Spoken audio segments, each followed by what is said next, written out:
back with Thomas Reid. We're back. We're back. Going into another topic of discussion of decision making, right? That process. Yeah, decision making. Yeah. Don't you think that's a hot topic? I mean, how many thousands of what's this? Can I tee it up? Yeah, tee that shit up. So in terms of social psychology and anthropology, it's really just all the study of people, right? Mm-hmm. People in general are making 30,000 decisions a day. Now, a lot of those are, communication decisions. Mm-hmm. And so what I like to do to talk about when I do trainings and seminars is that, let's just say that you're an absolute ninja at communication. And 98% of the time, you are awesome and you're on point and making people feel good and you're turning towards them. So that's 98%. That means 2% of 30,000 is 600 times a day you are fucking that up. Mm-hmm. You are pushing a day. You're pushing people away, being off-putting, whatever that is, right? Mm-hmm. And what people fail to recognize is that every time that you are passive-aggressive or get into a power struggle with somebody, you might have to repair that relationship. Yeah. We might be thinking best case. That's the best case if you have awareness of it. Now, if you don't have awareness of it and you're just doing that, well, now you're running around thinking, man, I'm doing awesome. I'm communicating fantastic, and people around you are looking at you like, what a dick. Yeah. So that's something that, in terms of communication and how I coach business owners, it's something that I focus on. Mm-hmm. What's your reaction so far to hearing those numbers? Yeah, I mean, I thought it was like, I'll be honest, I thought it was like 3,000 a day, 30,000. Yeah, 30,000. And if you're, and like you said, ninja level, 600 a day. I mean, it doesn't take much math to figure out. Right. That's an area that's worth some effort, right? 600 a day, yeah. And it's cool because I mean that can apply to that decision-making process can apply to business or personal relationships or professionalism, any of that, right? Yeah, and when people get up in the morning, and we're going to layer this conversation because where we're going with this conversation, we will be talking in this podcast about the events happening in Minneapolis with the horrible tragedy. People are going to, some people might call it a murder, some people will call it an accident, but this gentleman, George Floyd, is dead. Mm-hmm. So we're going to be talking about that. So when people get up in the morning, do you just get up and just start going about your day? Or do you get up and remind yourself, hey, what's my intention for the day? I'm going to have 30,000 of these decisions, many of them communication. Do I want to do a really awesome job at communication today? Do I want to turn towards people? Because you've got a choice. Mm-hmm. You either turn towards, turn away, or turn against. You're in one of those three buckets in any communication that you're doing. So you can set that intention and try and hold to that throughout the day. At the end of the day, you can ask yourself, was I a 10 out of 10 on a scale of 1 to 10? How did I do today on turning towards people? Yeah. And so layering into this conversation now about decision making, it's hard not to think about for that officer in Minneapolis when he had his knee on the guy's back and then on his neck, what decision was he executing on? I wonder, do you want to start there? Yeah. Absolutely. So have you seen the whole video, the full-length version? I have seen the full-length version, yes. Man, such a strange video. I mean, terrible video, horrible video, but such a strange scenario in that, I mean, I don't know, where do you even want to start with that? I tell you, so many different there's so many places. I think coming at it from an azimuth of our community as a country and the disconnects that we have in culture. I mean, and when I say culture, people talk about race. I won't talk about race because we are one race. We are the human race. I agree. And when people use, whatever. So, and when you've got a picture if you've seen on social media, people have Colin Kaepernick kneeling, and then they have this other guy kneeling, and it's like Colin Kaepernick's like, and the supporters of Colin Kaepernick are saying, this is why he was kneeling. Even though he said it very clearly at the time, I'm kneeling to bring attention to police brutality towards people in my culture. He said that how many years ago? Yeah. Okay, how many years ago did he say that? And here this week, it's still going on. It's still going on. And if there had not been a video of that, we wouldn't be talking about it. Right. So how many times does that happen when it's not videoed? Right. So that's one perspective that I have is a reminder that this conversation has hardly even started yet. Right. Right, and within the context of decision making, right? So correct. In my mind, if we just, you just want to jump right into it, I'm watching that video, right? And my first reaction is, at the very beginning, he has the man on the ground, handcuffed, hands behind the back, right? Okay. Hands. Now I can only assume, right? We didn't see the first part. I fully believe, that there was probably some resisting of arrest. Some shenanigans. Whatever shenanigans take place, who knows? Okay. Right, so now he's on the ground. He's handcuffed, right? His knee is on the man's neck, right? Sure. And what he's doing there is not obstructing his airway. It's his carotid artery. It's a blood flow. The blood flow. It's a blood flow, right? And it's on one side of the neck, so it's super slow, right? But still ultimately just as effective at putting someone out as the choke. Yeah. And the first version of the video I watched was the news version, and it just showed him while he was still coherent and he was pleading for breath, which was tough enough, right? So I was like, okay. Well, in my mind, I'm like, I see the choke. He's saying I can't breathe, but what he's really expressing is like, I'm not getting blood to my brain and vice versa, right? Because if you can't breathe, you can't speak, right? So my first thought is, man, how did this end in a death? Because the thing about a blood choke is, as soon as when it works, you lose consciousness, right? Anybody that does jujitsu or any kind of submission stuff, and then you stop. When the person stops applying that pressure, when the person goes limp, there's plenty of time to do that, and they recover fully. So I'm like, okay, how did this end in a death? And then I went to the Facebook and found after that man, that human being completely stops responding, is completely limp on the ground. That officer sat there with that applying pressure to his blood. It's like for 4 or 5 more minutes. Oh boy. And the crowd, the bystanders are pleading with him. He's not responding. There's I feel like thinking back, there was a off-duty fire person there, a lady, and she was like, hey, check his pulse, please. He's not responding. And the cops just sat there in defiance, like us versus them mentality with the crowd. Right. And in my mind, that's the first decision, right? The first decision point that you can tell there's something not right with that officer's decision-making process. Okay, it's already a stretch. Like, he's on the ground. He's saying he's willing to be compliant. He's still conscious. Okay, he's in handcuffs. Right. How much danger is he really at that point? You've got him in handcuffs. Let him up and give him a chance to be compliant. Decision point number 1. But decision point number 2 that is completely inexcusable in my mind, that in my mind, honestly, makes it murder, is when he goes limp and is no longer responsive, and you don't even take the time to take his pulse there's no reason for him to remain on top of that man with his knee on his neck once he's become unresponsive. When you let's back up a little bit. Yeah, that was a lot. Yeah, that's okay, because the legal, if I'm not, and I'm not a lawyer, the legal definition of murder, if it implies some intentionality, some premeditated intentionality, which there may or may not have been. When you were serving in the special operations in the military, and I don't want to go too deep into that, it's very personal, but I do want to ask you, imagine that at some point in your training, they tell you if or when you kill a motherfucker, like, don't fucking pee on him and take a picture like, yo, look at me, right? Is that accurate? Oh man, way beyond that. It's even, any pictures or any, you can get in huge trouble for just wearing the wrong thing on target, wearing the wrong piece of uniform or any unauthorized, like skull mask or something like that. Like it's a big deal, much less. So in terms of that decision making, there's been, so you've executed your job perfectly and you've killed, say, a Taliban or whatever, a terrorist.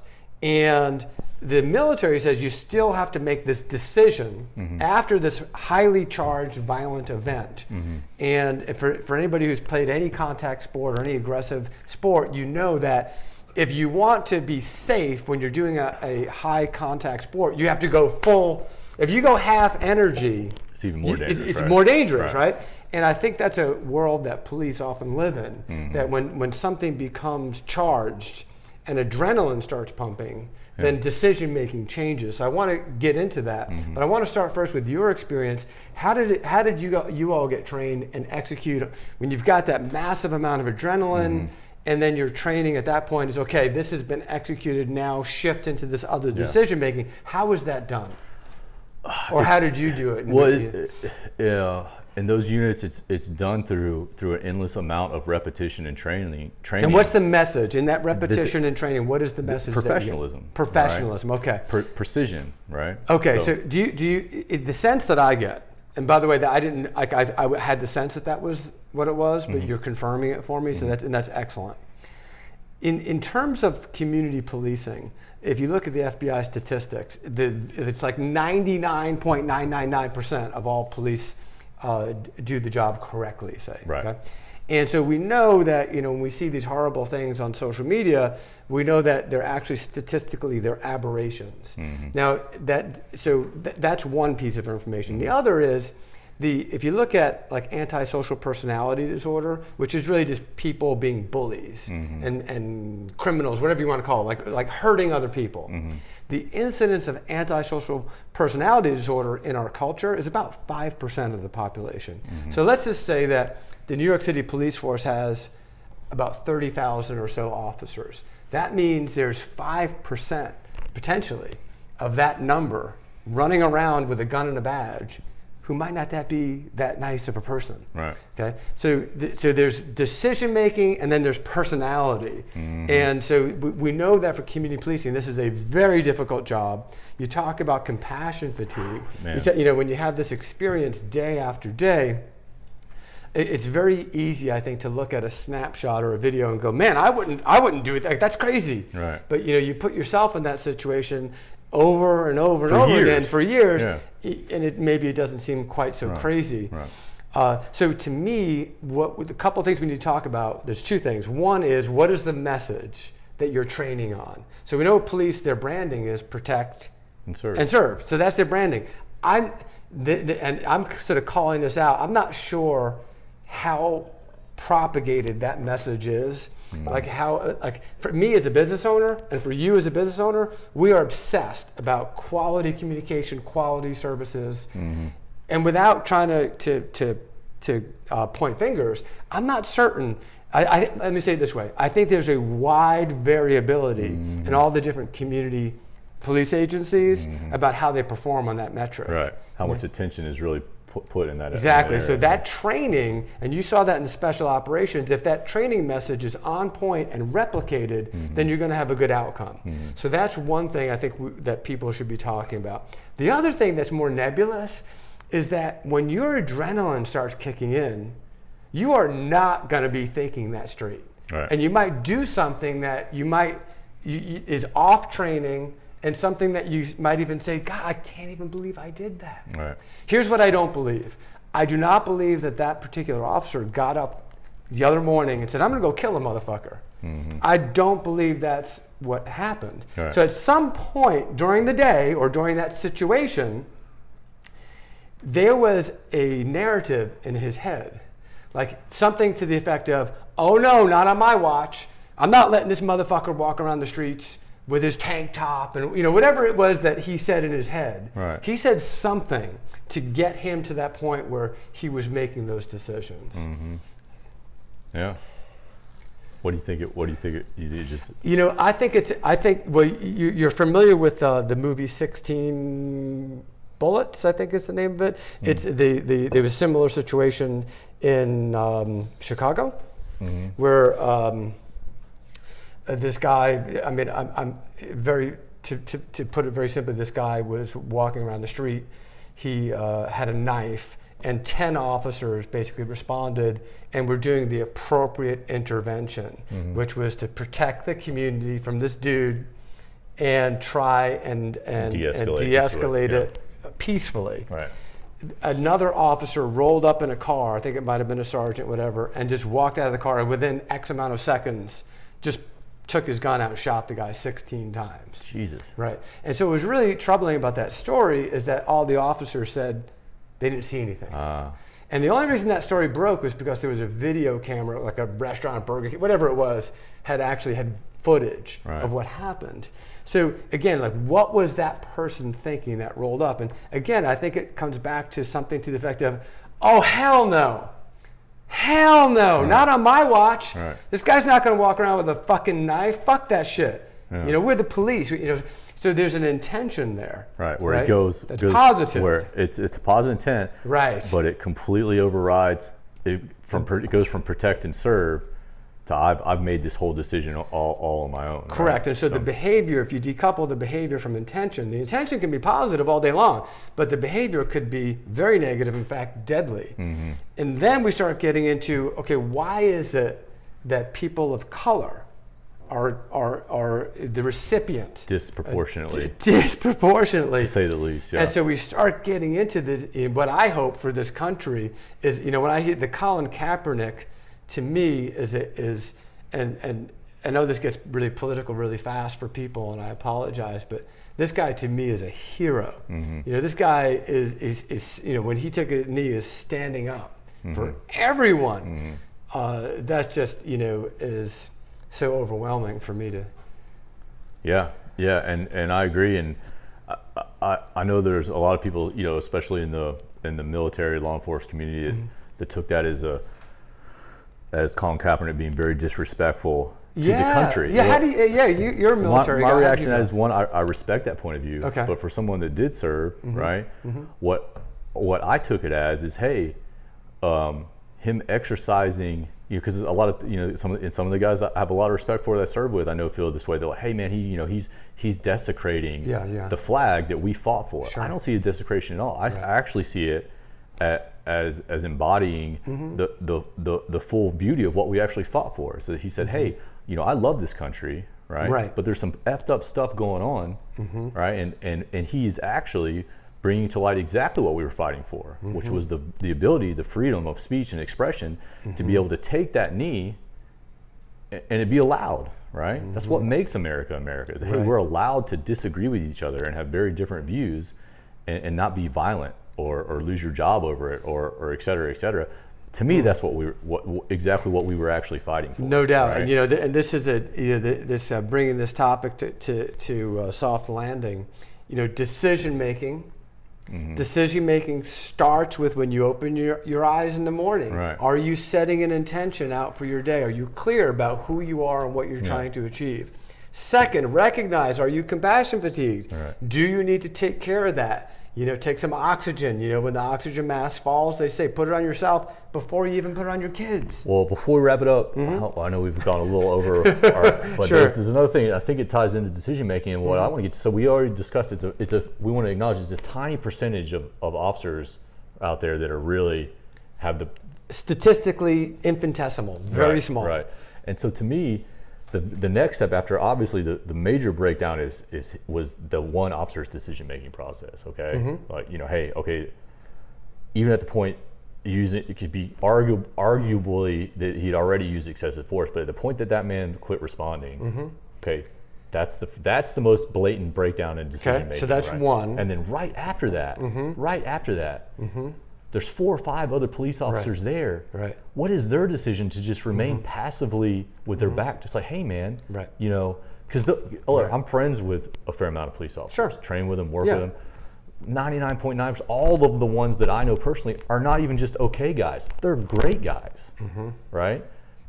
At what point does that community start policing, no pun intended, itself in that, hey, you know, when if the 90-some% of the officers that are great human beings just make it known and obvious that that's not going to be tolerated, like, hey man, he's mm-hmm. unresponsive. Get the fuck up mm-hmm. and check his pulse, right? And I understand because I come from a military background, mm-hmm. so I can relate to this, the camaraderie. Hey, we have to stick together.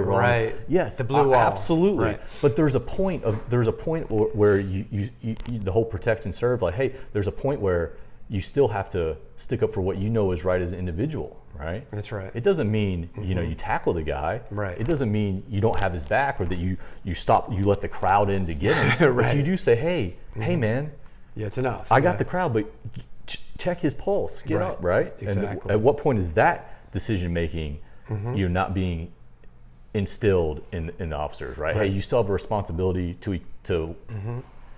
Because I'd be willing to bet when this is all said and done, that officer that the main one that made that, like you said, had the, I'm more than willing to bet he's probably already would have been extremely appreciative of one of those officers saying, "Hey, man, so when you watch that it's a nightmare video, right. There's so many opportunities to rectify that first." Bad decision point, Unfortunately, and that's what, I'm not a police officer, but, I would imagine that's one of the things that makes that job really difficult. Unbelievably difficult. Is that on the edge of a knife, like, that you could go from going about your day, going about my day, and the next thing you know, you need to call your fucking lawyer because you're probably going to fucking prison. Yeah. I mean, that's a lot of pressure. All from, like you said, all from the starting point of they woke up that day with good intentions. Absolutely. They're not waking up that day like, hey, like you said, I'm going to kill a motherfucker. Right. They woke up that day like, hey, I want to survive and I want to do some good. And somewhere in the middle, right? And there's responsibility that we all need to talk about. So this conversation, which I'm really excited we're having, and hope to hear from people, send in your direct messaging and whatever.